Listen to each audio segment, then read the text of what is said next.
अस्सलाम वालेकुम।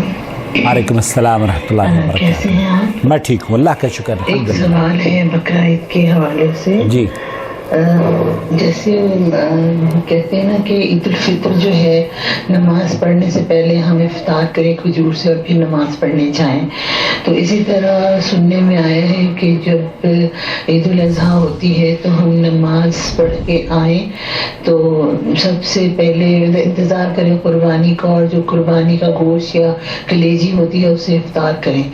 तो अब देखिए कुर्बानी होती है तो कसाई तो जानवर को ज़िबा करके छोड़कर चले जाते हैं, तो जब तक गोश्त बनता है दोपहर भी हो जाती है, तो फिर क्या इंसान भूखा बैठा रहे, नाश्ता ही ना करे कलेजी के इंतजार में? तो मुझे बताएं कि इस बात में कितनी सदाकत है और क्या हदीस से ये बात साबित है या नहीं। जज़ाकल्लाहु खैरा। नहमदुहु व नुसल्ली अला रसूलिहिल करीम, अम्मा बाद। ईद की सुन्नतों में से ईद उल फितर की सुन्नत यह है कि अल्लाह के रसूल सल्लल्लाहु अलैहि वसल्लम फजर की नमाज के बाद ताक अदद खजूरें खाकर तशरीफ़ ले जाया करते थे ईदगाह। शेख मोहम्मद बिन सालेह अल उसैमीन ने मुतअद्दिद रिवायात में मौजूद है कि अल्लाह के रसूल सल्लल्लाहु अलैहि वसल्लम ताक अदद खाकर जाया करते थे। इसी तरीके से यही सवाल पूछा गया शेख मोहम्मद बिन सालेह अल उसैमीन से, तो फरमाया कि अल्लाह के रसूल सल्लल्लाहु अलैहि वसल्लम ईद उल अज़हा के दिन कुर्बानी करने के बाद खाया करते थे और उसकी हिकमत भी बयान करी। और वो जो रिवायत आपकी खिदमत में, चूंकि यह दलील से साबित है, असाबितु हजरत बुरैदा रज़ियल्लाहु ताला अन्हु की रिवायत है, नबी सल्लल्लाहु अलैहि वसल्लम ला यख़रुजु यौमल फित्र हत्ता यफ़अम। यौमुल फित्र, ईद उल फित्र के दिन आप अफ्तार करके या खजूरें खाकर जाया करते थे। वला यतअमु यौमल अज़हा हत्ता युसल्ली। वला इतअमु, जी, वकान ला यअकुलु यौमन नहर हत्ता यरजिअ। वल्हिकमतु, यहाँ शेख मोहतरम ये फरमा रहे हैं कि अल्लाह के रसूल सल्लल्लाहु अलैहि वसल्लम ईद उल अज़हा के दिन कुर्बानी करने के बाद ही कुछ खाया करते थे घर आकर। और बैहक़ी वग़ैरह में ये रिवायत भी मौजूद है कि कलेजी आपने खाई है। और कलेजी के बारे में शेख मोहम्मद बिन सालेह अल उसैमीन रहमतुल्लाह अलैह ने फरमाया क्योंकि ये जल्द पक जाती है, और कलेजी चूँकि अगर कलेजी ना पके तो फिर वो सख्त भी हो जाती है, तो इसलिए कलेजी ही खाकर लोग उस सुन्नत को ज़िंदा रखते हैं। तो ये सुन्नत अमल है ईद उल फित्र के दिन खाकर जाना और ईद उल अज़हा के दिन वापस आकर खाना। लेकिन आप को एक बात जानकर बड़ी हैरत होगी, आपने तो कहा ना कि भूखे रहेंगे क्या हम लोग। हमारे यहाँ तो हिंदुस्तान में गुज़िश्ता साल एक के मेरे पास फ़ोन आया तो उन्होंने कहा कि मौलवी साहब ने यह ऐलान किया है कि ईद के दिन आधे दिन का रोज़ा रखेंगे ईद उल अज़हा के दिन, और वो आधे दिन का जो रोज़ा है वो आप फजर की नमाज के बाद से लेकर उस वक्त तक रखेंगे जब तक कि आपका जानवर ज़िबा ना हो जाए और आप कलेजी ना खा लें। ये बाकायदा तौर पर लाउड स्पीकर पर ऐलान किया गया। हालांकि इसकी कोई हैसियत नहीं है। ईद के दिन अल्लाह के रसूल सल्लल्लाहु अलैहि वसल्लम ने खाने पीने के दिन बयान फरमाए हैं, और इस दिन का रोज़ा रखना जायज़ नहीं है, हराम है। तो ईद का दिन जो होता है ना, ईद उल फित्र के दिन जितने भी हैं या अयाम तशरीक़ जितने भी हैं, वो तमाम के तमाम खाने पीने के दिन हैं। या ईद उल फित्र का दिन रोज़े का दिन नहीं है। या जो आधे दिन का रोज़ा रखते हैं लोग और ये समझते हैं कि हमें आधे दिन का सवाब मिल गया है, ये गुनाह का काम है, ये सवाब नहीं है, ये जहालत पर मबनी आपकी क्या कहा जाए उसको। लेकिन आप जो फरमा रही हैं ना, ये आदाब हैं और ईद की सुन्नतें हैं।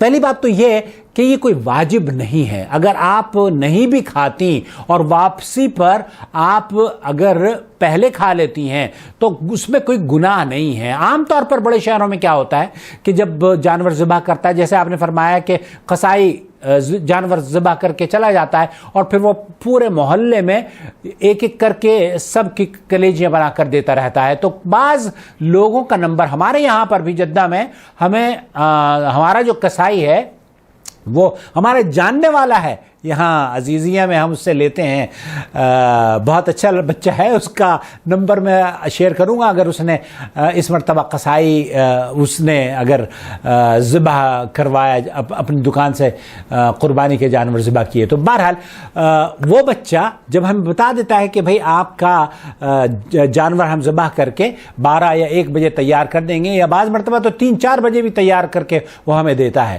تو ہم 3-4 بجے تک کیا بچوں کو بھوکا رکھیں گے؟ نہیں, یہ مسنون عمل ہے. اگر آپ شروع ہی میں آ کر افطار کرتے ہیں, آپ کا جانور ذبح ہو جاتا ہے, کھا لیتے ہیں فبیہا, لیکن اگر جانور ذبح ہو رہا ہے شام کو, کیا شام تک بچوں کو آپ بھوکا رکھیں گے؟ نہیں بھائی. اس لیے آپ جب چاہیں, عید الفطر کے دن بھی بچوں کے لیے اور آپ کے لیے یہ خوشی کا دن ہے, لیکن اگر آپ اللہ کے رسول صلی اللہ علیہ وسلم کی سنت کو زندہ رکھنا چاہتے ہیں تو آپ کھانے کے سے عید کا جانے سے پہلے عید الفطر کے لیے جب نکلیں تو طاق عدد کھجوریں کھا کر جائیں. اور اس طاق عدد کھجور کھانے کی بھی حکمت یہ بیان کی گئی ہے کہ اللہ کے رسول صلی اللہ علیہ وسلم اس بات کا اعلان کیا کرتے تھے کہ ہم اللہ کے بندے ہیں, اللہ کے حکم پر افطار کرتے ہیں, اللہ کے حکم سے روزہ رکھتے ہیں. یہی اذان ہوا کرتی تھی پورے رمضان میں, اور اس کے بعد ہم روزہ رکھا کرتے تھے.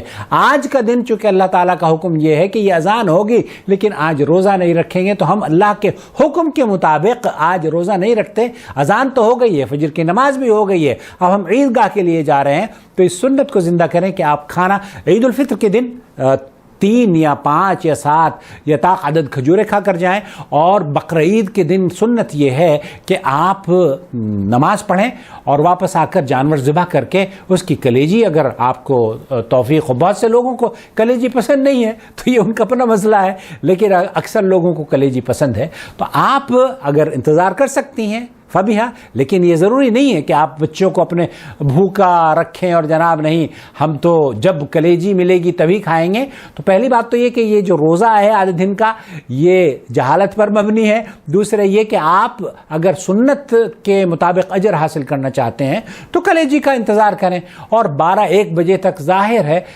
کون انتظار کرے گا, تو ہم لوگ تو بھائی افطار جیسے ہی نماز پڑھتے ہیں, نماز پڑھنے کے بعد آ کر افطار کر لیتے ہیں, بریک فاسٹ کر لیتے ہیں, اور پھر اس کے بعد جب 3-4 بجے قصائی کا فون آ جاتا ہے کہ بھئی آپ کا گوشت تیار ہو چکا ہے, یا ہم لوگ سلاٹر ہاؤس جا کر ہی وہاں سے بکرا لے لیتے ہیں, تب آ کر شام کو کلیجی بھی کھاتے ہیں اور دوسرا گوشت بھی کھاتے ہیں. مجھے بائی دا وے کلیجی جب پکتی ہے نا تو کلیجی کے اندر میں گوشت بیگم سے کہتا ہوں کہ گوشت کے چھوٹی سے چھوٹی بوٹیاں اس میں ڈالا کریں, اور مجھے بہت پسند ہے کلیجی کے ساتھ گوشت کی بوٹی بنائی جائے. یہ میں نے اپنی پسند کا اظہار کر دیا ہے آپ لوگوں کو. اب دیکھتا ہوں کہ کتنے لوگ ہیں جو عید کے دن مجھے دعوت دیتے ہیں کہ آئیے ہمارے گھر کی کلیجی اور گوشت کھائیے. السلام علیکم ورحمۃ اللہ وبرکاتہ. یہ تو بہرحال ازراہ تفنن میں نے آپ سے کہا ہے. بہت بہت آپ کو عید مبارک ہو. تقبل اللہ منا ومنکم صالح الاعمال. اللہ ولی الذین آمنوا یخرجهم من الظلمات إلى النور والذین كفروا أولیاؤهم الطاغوت یخرجونهم من النور إلى الظلمات أولئك أصحاب النار هم فيها خالدون.